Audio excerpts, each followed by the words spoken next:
আসসালামু আলাইকুম, কেমন আছেন? সরাসরি কথায় চলে যাই। সামনে ভোট। আমাদের এই ভোটকে বানচাল করার জন্য জোটের গণজোয়ার দেখার পরে এক দলের ঘুম হারাম হয়ে গেছে। সেই জন্য তারা নারী কার্ড ব্যবহার করছে। তাদের কার্ডের অভাব নাই। নারী কার্ড, চান্দা কার্ড, লাল কার্ড, নীল কার্ড, আবার কি কার্ড দিবে? Family card. আমরা এইসব ফ্যামিলি কার্ডের হাত ধরি না, এইসব চাইও না নারীরা। আমরা নারীরা চাই কি চাই? আমরা রাস্তাঘাটে শান্তিপূর্ণভাবে হাঁটতে চাই। আমরা এই চান্দাবাজি দেখতে চাই না।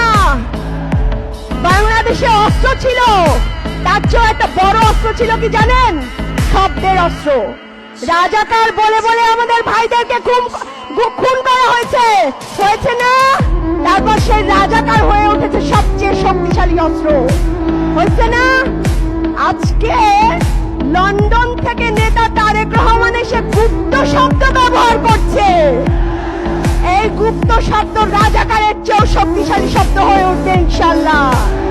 এই গুপ্ত শব্দ দিয়ে আমরা জোট দিয়ে ইনশাল্লাহ বিজয়ের পক্ষে দিয়ে যাব ইনশাল্লাহ।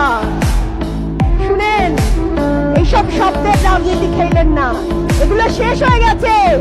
আপনি যখন লন্ডন থেকে আসছিলেন, তারেক রহমান যখন লন্ডন থেকে আসছিলেন, তখন আমরা অনেক আশা নিয়েছিলাম যে উনি বোধহয় দেশের উন্নয়নমূলক কাজ করবেন, ভালো কথা বলবেন।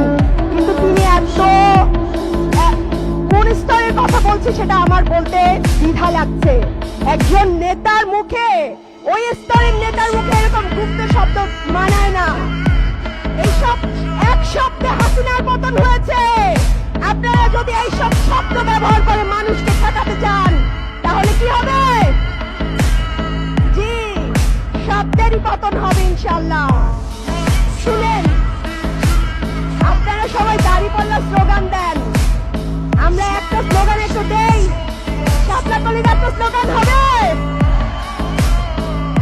শুনেন ভাইরা, আমাদের জামাত ইসলামের ভাইরা আমাদের ভাইদের জন্য অনেক কষ্ট করছে। আমরা আবার বোনরা তাদের পাশে দিয়ে কষ্ট করছি। আমরা ইনশাল্লাহ জোট সরকারকে এইভাবেই এগিয়ে নিয়ে যাব। ইনশাল্লাহ বাংলাদেশ ঐক্যবদ্ধ জোট ক্ষমতায় আসবে এবং আমরা আগামীতে ইনসাফপূর্ণ একটা রাষ্ট্র গঠন করব। সেই রাষ্ট্রে কোন জামাতের সেক্রেটারির ওয়াইফকে বিধবা হইতে হবে না। সেই রাষ্ট্রে কোন মানুষকে খুন হত্যার শিকার হইতে হবে না। সেই রাষ্ট্রই আমরা গঠন করবো ইনশাল্লাহ।